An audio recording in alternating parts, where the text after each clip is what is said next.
Jak zagrać piosenkę The Tower w wykonaniu Luny? To już niedługo przekonasz.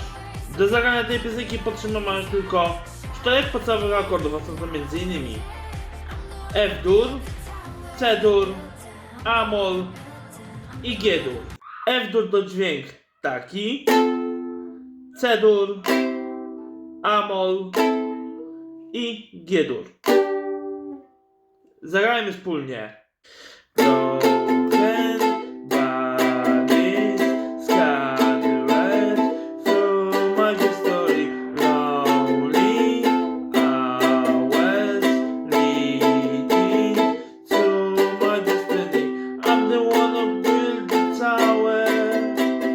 I'm the one who holds the power. So come on, rise up, shout it louder. I'm the one who built the tower.